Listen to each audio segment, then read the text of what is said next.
ಎಲ್ಲರಿಗೂ ನಮಸ್ಕಾರ. ನಾನು ಡಾಕ್ಟರ್ ಸೌಮ್ಯ ಮಹೇಶ್ ಕೋರಿಗೋಡ್, ಗರ್ಭಿಣಿಯಾಗಿ ಕಿವಿ ಮಾತು ಸರಣಿಗೆ ಸ್ವಾಗತ. ಇವತ್ತು ನಾನು ನಿಮಗೆ ಎಕ್ಟೋಪಿಕ್ ಪ್ರೆಗ್ನೆನ್ಸಿ ಅಂದ್ರೆ ಏನು ಅದ್ರ ಬಗ್ಗೆ ತಿಳಿಸ್ಕೊಡ್ತೇನೆ. ಎಕ್ಟೋಪಿಕ್ ಪ್ರೆಗ್ನೆನ್ಸಿ ಅಂತಂದ್ರೆ ಪ್ರೆಗ್ನೆನ್ಸಿ ಯಾವಾಗ ನಾರ್ಮಲ್ ಜಾಗದಲ್ಲಿ ಬಿಟ್ಟು ಬೇರೆ ಜಾಗದಲ್ಲಿ ಆಗುತ್ತೋ ಅದನ್ನ ಎಕ್ಟೋಪಿಕ್ ಪ್ರೆಗ್ನೆನ್ಸಿ ಅಂತ ಹೇಳ್ತೀವಿ. ನಾರ್ಮಲ್ ಆಗಿ ಪ್ರೆಗ್ನೆನ್ಸಿ ಗರ್ಭಕೋಶದಲ್ಲಿ ಮೇಲಿನ ಭಾಗದಲ್ಲಿ ಇರುತ್ತೆ.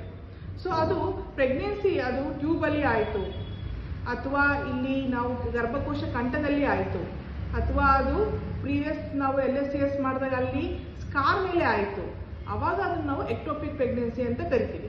ಟ್ಯೂಬಲ್ಲಿ ಆದರೆ ಅದನ್ನು ಟ್ಯೂಬಲ್ ಎಕ್ಟೋಪಿಕ್ ಅಂತ ಕರಿತೀವಿ, ಸರ್ವೈಕ್ಸ್ ಆದರೆ ಸರ್ವೈಕಲ್ ಎಕ್ಟೋಪಿಕ್ ಅಂತ ಕರಿತೀವಿ, ಸ್ಕಾರ್ ಮೇಲೆ ಆದರೆ ಸ್ಕಾರ್ ಎಕ್ಟೋಪಿಕ್ ಅಂತ ಕರಿತೀವಿ. ಸೊ ಇದು ನಮಗೆ ಬೇಗ ಕಂಡುಹಿಡ್ಕೋಬೇಕು ಅಂದರೆ ಅರ್ಲಿ ಪ್ರೆಗ್ನೆನ್ಸಿ ಸ್ಕ್ಯಾನ್ ನಾವು ಯಾವಾಗ ಮಾಡ್ತೀವೋ ಅವಾಗ ನಮಗೆ ಇದು ಬೇಗ ಗೊತ್ತಾಗುತ್ತೆ. ಸೊ ಈ ಥರ ಇತ್ತು ಅಂತಂದರೆ ಅದು ನಾವು ಫಸ್ಟ್ ಮೆಡಿಕಲ್ ಟ್ರೀಟ್ಮೆಂಟಲ್ಲಿ ಅದನ್ನು ಟ್ರೀಟ್ ಮಾಡ್ಬೋದು. ಇಂಜೆಕ್ಷನ್ಸ್ ಇರ್ತವೆ, ಟ್ಯಾಬ್ಲೆಟ್ ಇರ್ತವೆ, ಅದನ್ನು ಕೊಟ್ಟು ನಾವು ಈ ಅದರದೇ ಲೊಕೇಶನ್ ಅಬ್ನಾರ್ಮಲ್ ಪ್ರೆಗ್ನೆನ್ಸೀಸ್ನ ನಾವು ತೆಗಿಬೋದು. ಇಲ್ಲ ನಮಗೆ ಗೊತ್ತಾಗಲಿಲ್ಲ, ಲೇಟಾಗಿ ಆದವು ಅಂದರೆ ಮಾತ್ರ ಅವಾಗೇ ನಮಗೆ ತೊಂದರೆ ಆಗೋದು. ಟ್ಯೂಬಲ್ ಎಕ್ಟೋಪಿಕ್ ಏನಾಗ್ಬಿಡುತ್ತೆ, ದಪ್ಪಾಗಿ ಒಡ್ಕೊಂಡ್ಬಿಡುತ್ತೆ. ಅವಾಗ ತಾಯಿಗೆ ಬಹಳ ರಕ್ತಸ್ರಾವ ಆಗಿ ಅವಳಿಗೆ ಎಮರ್ಜೆನ್ಸಿ ಆಗುತ್ತೆ. ಅದಕ್ಕೋಸ್ಕರ ನಾವು ಎಕ್ಟೋಪಿಕ್ ಪ್ರೆಗ್ನೆನ್ಸಿನ ಡಯಾಗ್ನೋಸ್ ಮಾಡೋದಕ್ಕೆ ಅರ್ಲಿ ಪ್ರೆಗ್ನೆನ್ಸಿ ಸ್ಕ್ಯಾನ್ ಅನ್ನೋದು ಬಹಳ ಇಂಪಾರ್ಟೆಂಟು. ಅದಕ್ಕೆ ನಾವು ಅರ್ಲಿ ಪ್ರೆಗ್ನೆನ್ಸಿ ಸ್ಕ್ಯಾನ್ 6 ರಿಂದ 8 ವಾರವರೆಗೆ ಎಲ್ಲರಿಗೂ ಮಾಡಿಸ್ಕೊಳ್ಳಿ ಅಂತ ಹೇಳ್ತೀವಿ.